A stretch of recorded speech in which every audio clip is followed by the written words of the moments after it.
수돗물에서 꿈틀, 인천과 경기 일부 지역 수돗물에서 유충이 잇따라 발견된 가운데 서울과 파주에서도 유충 발견 신고가 접수됐습니다. 네, 자세한 이야기는 백순영 가톨릭대 의대 미생물학과 교수 연결해서 알아보겠습니다. 자, 교수님, 서울에서도 수돗물 유충 발견됐다 이렇게 신고가 들어왔는데요. 서울 상수도 사업본부 발칵 뒤집혔습니다. 인천과 경기 지역에서 발견된 이 종과는 모양이 좀 다르다고 하던데요. 예, 정밀 조사를 해봐야 알겠지만 지금 서울시에 있는 경우에서는 좀 경우가 다른 것 같습니다. 예. 정수장이라든지 배수지에서 발견된 것이 아니고 이 말단의 수도관, 가정의 수도 꼭지에서 지금 발견된 상황이 있기 때문에 이 원인이 예, 과연 예. 수도관을 통해서 나온 것인지 아니면은 아파트의 저수조라든지 또는 물탱크, 하수구, 배수 여러 주변 환경이 있지 않겠습니까? 예, 예. 이런 데에 만약에 있었다고 그러면은 그것이 발견될 수 있는 상황이기 때문에 네. 아직까지는 이것이 수도 꼭지에서 나온 벌레다, 유충이다 하고 얘기하기는 어려운 것으로 보입니다. 네. 일단 근데 이 유충이라는 게 도대체 뭐예요? 유충이라는 것은 이제 벌레들이 알을 까고 알에서 유충이 되고 유충이 성충이 되는 과정이죠. 네네. 그러니까 유충이라는 것은 벌레처럼 생기기는 했지만 실제로 대부분의 이 곤충들의 유충이 그렇게까지 독성이 있는 것은 아니고 예. 우리 몸에서 기생충으로 작용하지도 않습니다. 네. 그런데 지금 인천, 경기, 그리고 오늘 서울, 충북, 청주, 부산 수돗물에서도 10건 이상 접수됐다고 하는데 이 지금 수돗물 유충 사태가 전국적으로 확산하는 거 아닌지 굉장히 우려되거든요. 근데 사실 좀 민감한 부분이긴 한데요. 네. 우리나라의 이 정수 공정이 아주 고도화되어 있고 잘 되어 있기 때문에 이렇게 네. 전국적으로 수돗물에서 유충이 나왔다고 볼 수는 없고요. 예. 지금 알려진 사실만으로 봐서는 공천 정수장에서 정수 과정 중에 유충이 혼입됐다는 것은 분명해 보이고요. 예. 또 부평 정수장인 경우에 있어서 그게 밀폐식이 되어 있는데도 또 오전 살균을 하는데도 불구하고 이 유충이 있었다는 것이 확인이 되었기 때문에 이것은 사실 있을 수는 없는 일이긴 하지만 가능성은 있긴 하거든요. 혼입된 것이. 네네. 근데 그 이외의 지역에 있는 지금 정수 과정 중에 나왔다는 것은 아직까지 확인이 안 되었기 때문에 예. 조금 더 정밀하게 원인 분석을 해서 그 유충이 지금 어느 과정 중에서 확인이 된 것인지를 먼저 알아야 되겠죠. 네. 일단 수돗물에서 나왔다고 해서 모든 것이 다 정수장부터 시작됐다고 볼 수는 없고요. 네. 일단 정수장에서 배수지로 가고 배수지에서 관로를 통해서 또 이 가정의 수도 꼭지로 가기 때문에 이 중간 과정에 어디선가에서 오염될 수도 있는 것이고요. 네. 아예 오염이 안 되어 있는데 마지막 과정에서 오염될 수도 있기 때문에 이 부분은 좀 더 정밀한 조사가 필요해 보입니다. 네. 네, 오늘 정세균 총리는 전국 정수장에 대해서 긴급 전수조사 이렇게 하라 지시했는데 지금 교수님 말씀을 들어보니까 이 정수장뿐만 아니라 그 모든 가정으로 오기까지의 과정 또한 원인을 찾아내기 위해서 좀 살펴봐야 된다는 말씀이신 거예요?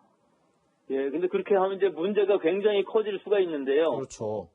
일단은 우리 고도 정수장 시설들을 한번 정밀하게 관찰해 볼 필요는 있겠죠. 어디선가에 문제가 없느냐, 또 혹시 모를 더 필요한 정수 공정이 필요한가? 그러면 더 투자를 해서라도 중앙정부 당국에서도 지자체 얘기를 해서 예산도 마련하고 더 해야 되겠죠. 네. 그렇지만 사실은 그 정수장 이후에 배수지 이후에도 오염될 가능성은 충분히 있거든요. 네. 우리가 수돗물을 만든다고 해서 그 수돗물이 전부 가정까지 가는 것은 아니고 예. 중간 과정 중에서 누수도 분명히 많이 생깁니다. 예, 예. 그럼 이 누수가 되는 과정은 이 수도관 자체는 양압이 걸려 있지만 혹시 누수가 되면서 아스피레이션 효과라고 그래갖고 오염수가 빨려 들어갈 수도 있거든요. 네네. 그래서 어느 정도 오염이 일어나는 경우들도 있기 때문에 이런 수도관들의 노후화된 것은 전국을 다 체크하기는 너무나 어렵고 또 경비도 많이 드는 부분이 있기 때문에 지금은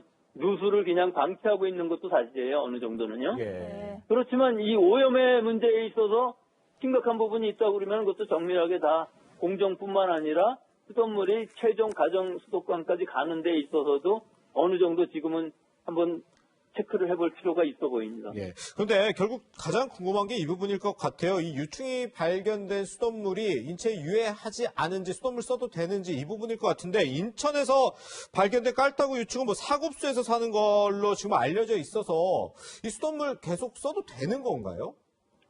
이게 근데 수돗물을 쓸 수 있겠습니까? 이건 수돗물이라는 건 실내의 문제이기 때문에 아, 예, 예. 예, 거기 벌레가 들어있다고 생각하면은 몸을 씻을 수도 없을 것이고 뭐 음용은 더구나 어떤 데도 사용할 수 없고 결국은 뭐 청소하는 데나 사용할 수 있는 이런 상황이겠죠. 이것은 결국은 실내의 문제이고 이 유충은 사실은 우리가 잘못해서 먹었다 할지라도 이것이 기생충이 아니기 때문에 네. 우리 몸에서 소화가 돼서 무해하게는 됩니다. 예. 하지만 이건 뭐 알고는 못 먹을 것이고 네. 그런 위험성이 있다고 의심이 들면은 절대로 마시지도 못하고 끓여 마신다고 할지라도 찝찝하기 때문에 네. 지금 상황에서는 있고 없고의 문제가 아니고 유해하냐 무해하냐의 문제가 아니고 이 수돗물에 대한 신뢰가 깨진 것이 더 문제이기 때문에 네, 네. 이 수도 당국에서는 이것을 철저히 공정을 다시 한번 체크하고 완벽한 수돗물을 만들어서 그래서 공급을 해야만 될 시기라고 봅니다. 네, 근데 이 유충이 발견된 그 가정 말고 저 주변 가정들도 있을 텐데, 이곳에서는 뭐, 지금 뭐 유충이 아직 발견이 안 된 곳에서는 좀 어떻게 대책을 세우고 좀 수돗물을 사용해야 되나요? 그러면요. 지금으로서는 뭐 수돗물을 사용하기는 굉장히 어려울 것으로 그래요? 보이고요. 결국은 필터를 사용하면은 걸러지고 마지막 나오는 물은 깨끗한 물이 나오긴 하겠지만 예, 예. 그 필터에 그 사체라도 계속 남아있으면 그것 또한 기분이 안 좋을 테니까 사용하기 예. 어렵겠죠. 그러니까 가능하시면은 일단 필터를 사용하시면서 물은 사용할 수 있고 또 더구나 끓여 드시면은 큰 문제는 없는 상황인데 네, 네. 하여튼 어떻게 됐든 이런 신뢰가 깨지면은 이 물을 수돗물로서 사용하기는 어려운 부분이 있기 때문에 네. 아마 대부분의 가정들에서는 이 수돗물을 물로서 사용하지 못하고 결국은 여러 다른 방법을 사용하는 지금 아주 힘든 상황일 것으로 보입니다. 알겠습니다. 네, 지역 곳곳에서 속속 제보가 들어오고 있는 수돗물 유충 관련해서 백순영 교수님과 말씀 나눠봤습니다. 교수님 오늘 말씀 감사합니다. 예, 감사합니다.